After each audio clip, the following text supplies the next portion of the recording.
भारत, जिसकी कुल आबादी 146 करोड़ है, उनमें से करीब 80 से 100 करोड़ लोग मिडिल क्लास हैं। जो बच गए या तो रिच हैं या फिर पुअर। मिडिल क्लास एक ऐसा ट्रैप है जहां से कुछ ही लोग निकल पाते हैं। उनकी सबसे बड़ी प्रॉब्लम उनकी इच्छाएं होती है। पुअर क्लास को पता होता है कि उनकी इनकम कम है और उन्हें इन्हीं इनकम में मैनेज करना होता है, जिससे वो अनवांटेड चीजें नहीं खरीदते। लेकिन मिडिल क्लास अपने स्टैंडर्ड को दिखाने के लिए अनवांटेड चीजें भी खरीद लेते हैं, जिससे उनकी सेविंग और सैलरी खत्म हो जाती है और उन्हें लोन या कर्ज लेना पड़ता है, जिससे वो एक ट्रैप में फंस जाते हैं और वो मिडिल क्लास से मिडिल क्लास ही रह जाते हैं। इस चीज को डीप में समझने के लिए हमें जानना होगा पुअर, मिडिल क्लास और रिच किसे कहते हैं।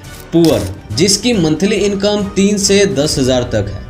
मिडिल क्लास, जिसकी मंथली इनकम 10 से 2.5 लाख तक है। और रिच, जिसकी मंथली इनकम 2.5 लाख से कोई लिमिट नहीं। अब यहाँ सवाल ये आता है कि मिडिल क्लास जो 2.5 लाख रुपए कमाता है वो मिडिल क्लास कैसे है।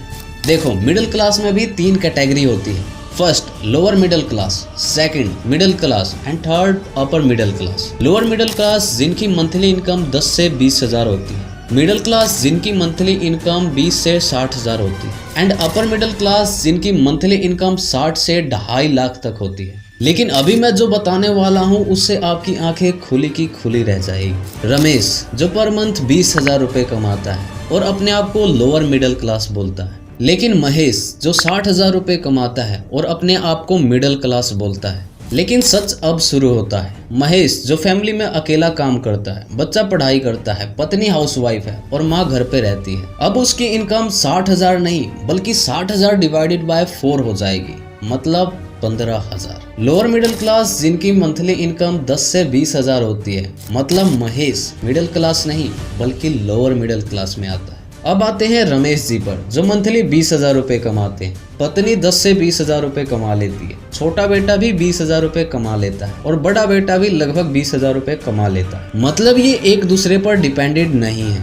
जिससे मंथली ये 60 से 70 हजार रुपए इजिली कमा लेते हैं। मतलब Ramesh ji lower middle class में नहीं बल्कि मिडिल क्लास में आते हैं। किसी की एवरेज इनकम या एक्चुअल इनकम निकालनी हो तो total income divided by total member करने पर एवरेज इनकम या एक्चुअल इनकम आ जाती है। ये कॉन्सेप्ट 9वीं 10वीं क्लास में सिखाया जाता है। ये सब तो एक ट्रेलर था। मिडिल क्लास की एक्चुअल प्रॉब्लम अब बताने वाला और इससे बचने का एक जेन्युइन सॉल्यूशन भी दूंगा। ज्यादातर मिडिल क्लास लोग अपने बच्चे को पढ़ाते हैं, अच्छी कोचिंग दिलवाते हैं। किसके लिए? जॉब या बिजनेस? एब्सोल्युटली जॉब, क्योंकि जॉब एक फिक्स इनकम और सिक्योरिटी देता है और टाइम के साथ साथ सैलरी बढ़ती रहती है। लेकिन यहीं पर आता है एक ट्रैप। सोचो, आप एक अच्छा जॉब कर रहे हो, टाइम पर सैलरी मिल जाती है, आपके पास घर है, गाड़ी है, आप हर महीने EMI भी भर रहे हो। लेकिन आप शांत दिमाग से सोचो, क्या आपके पास इतनी सेविंग है कि आप आने वाले प्रॉब्लम को सोल्व कर सकते हो, या आपको कभी कुछ पैसों की जरूरत पड़े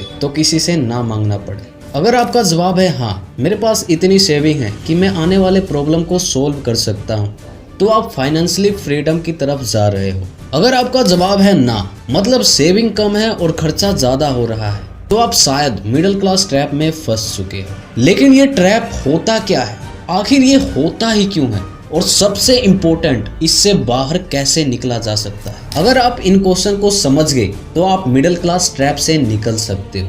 सो our first question is, middle class trap क्या है? मिडिल क्लास ट्रैप एक ऐसा फाइनेंशियल और सोशल लूप है जिसमें मिडिल क्लास लोग फंस जाते हैं। उनकी इनकम फिक्स या बढ़ती तो रहती है, लेकिन वो फाइनेंशियल फ्रीडम अचीव नहीं कर पाते। वो कमाओ, खर्च करो और EMI भरो के साइकिल में इस तरीके से फंस जाते हैं कि उनके पास सेविंग बिल्ड करने का टाइम और रिसोर्स ही नहीं बचता। ये ट्रैप और भी स्ट्रॉन्ग हो जाता है जब लोगों की सैलरी बढ़ने के साथ साथ अपने लाइफस्टाइल के खर्चे भी बढ़ा लेते हैं, जैसे नई गाड़ी, ब्रांडेड कपड़े और हाई स्टेटस वाली चीजें। ये सब उनकी नेसेसरी बन जाती है और इसी से शुरू होती है नेवर एंडिंग रेस, जो सिर्फ फाइनेंशियल स्ट्रेस बढ़ाती है।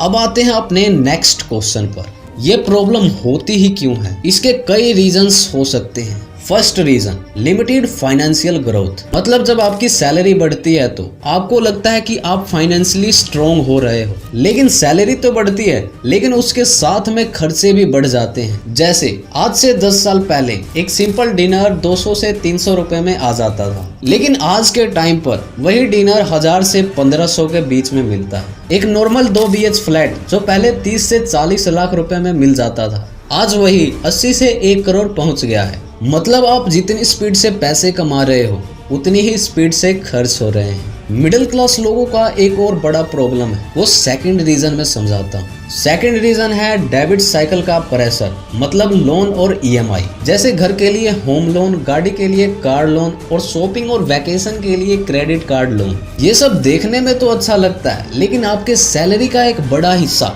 सिर्फ लोन और EMI भरने में चला जाता है और आपकी सेविंग 0 हो जाती है। बाकी आप समझदार तो हो ही, ये बताने की जरूरत नहीं कि लोन और EMI क्या होता है। और बढ़ते हैं अब तीसरे और सबसे इम्पोर्टेंट रीजन की तरफ, कंज्यूमरिज्म एंड सोशल प्रेशर। आज सोशल मीडिया पर लोग अपने लग्जरी लाइफस्टाइल जैसे ब्रांडेड कपड़े, नए गैजेट्स, इंटरनेशनल ट्रिप वगैरह वगैरह दिखाते हैं। ये सब देखकर एक मिडिल क्लास इंसान भी वही सब चाहने लगता है। एक रियल इंसिडेंट बताऊं, 2023 में एक औरत और उसके पति जयदेव ने अपने 8 महीने के बच्चे को बेच दिया क्योंकि उन्हें iPhone 14 खरीदकर रील बनाना था। ये तो कुछ नहीं था, नोएडा में एक पति ने अपने पत्नी को मार दिया क्योंकि उसे दहेज में फॉर्च्यूनर नहीं मिला। इन सब में एक कॉमन बात है, लग्जरी चीजें। जब आप इस चीज को कंट्रोल करना सीख गए तो आप एक मिडिल क्लास ट्रैप से बाहर निकल सकते हो। अब आते हैं अपने तीसरे क्वेश्चन पे, जो हर कोई जानना चाहता है, इस ट्रैप से कैसे निकला जाए। अगर आप मिडिल क्लास ट्रैप में फंसे हुए हो तो टेंशन मत लो, आप इस ट्रैप से बाहर निकल सकते हो अगर आप इन स्टेप्स को सही से फॉलो करो तो। फर्स्ट स्टेप, फाइनेंशियल एजुकेशन को समझे, मतलब इन्वेस्टमेंट और सेविंग के बीच में फर्क समझे। इन्वेस्टमेंट वो पैसा होता है जो आप लॉन्ग टर्म ग्रोथ के लिए लगाते हैं। आपका मेन गोल ये होता है कि आप अपने पैसे को बढ़ा सके। इन्वेस्टमेंट में रिस्क होता है लेकिन पोटेंशियल रिटर्न्स भी काफी हाई हो सकते हैं।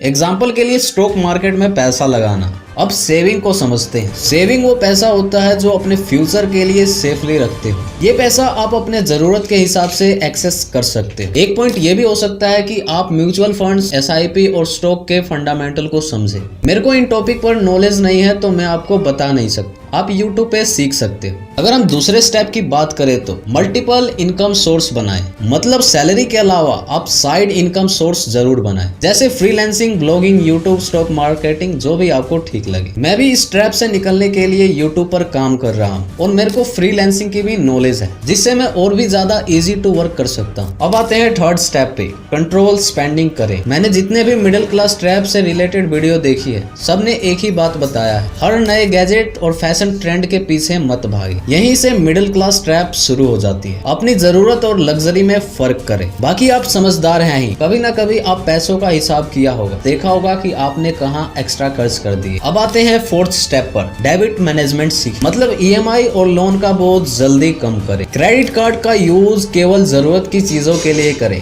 अननेसेसरी चीजों के लिए नहीं। मिडिल क्लास ट्रैप एक रियलिटी है जो हर मिडिल क्लास फैमिली को फेस करनी पड़ती है, लेकिन अगर आप फाइनेंशियल एजुकेशन सीखे, इन्वेस्ट करें और साइड इनकम जनरेट करें तो आप इस ट्रैप से निकल सकते हो। आपको क्या लगता है, आप मिडिल क्लास ट्रैप में फंसे हो? कमेंट सेक्शन में जरूर से बताना। जय हिंद।